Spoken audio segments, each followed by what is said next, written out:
எல்லாருக்கும் வணக்கம். நான் விஜய் சேதுபதி. இப்போதான் இயக்குனர் ரஞ்சித் ஜெயக்குடியோட இயக்கத்தில் வந்திருக்க இஸ்பேட் ராஜாவும் இதராணி படத்தை பார்த்தேன். நான் ரொம்ப ரசித்து பார்த்தேன்.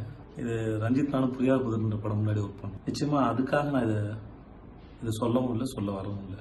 ஒரு ஆண் பெண் உறவை ரொம்ப ஆழமாக, ரொம்ப ரிலேட்டடாக, ரொம்ப நெருக்கமாக சொன்ன படமாக நான் இதை பார்க்குறேன்.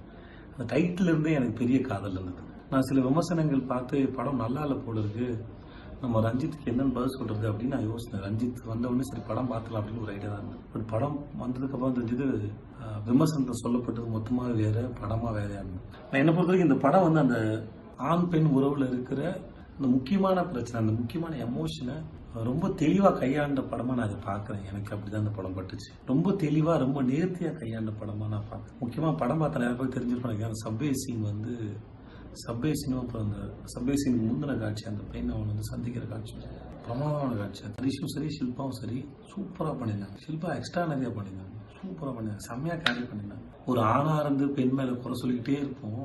நிஜமாவே பெண்ணோட பேர் நம்ம உணரும் போது என்ன நடக்குதுன்னு தான் படம் சரண்டர் ஆகிடும். அதான் இந்த படம்.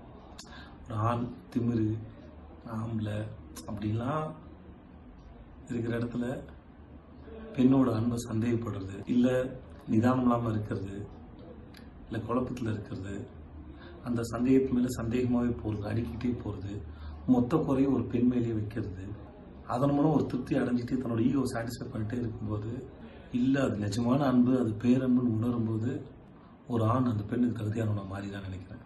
அன்பை நோக்கி ஓடுறதும், அன்பில் கட்டுப்பட்டு கிடக்கிறதும், அன்பு அங்கே இயங்குறதும், அன்பே மயம் சுற்றுறது தான் வாழ்க்கையின் முக்கியமான அங்கமாகவே நான் அப்படி தான் பார்க்குறேன். அதை தான் இந்த படமும் பேசுகிறேன். கனெக்டடாக இருக்கும். நான் என் நண்பர் ரஞ்சித் ஜெயக்குடிக்காக நான் பேசலை. நான் இஸ்பேட் ராஜாவும் இதராணியும் படம் பார்த்ததுனால பேசுகிறேன். நன்றி.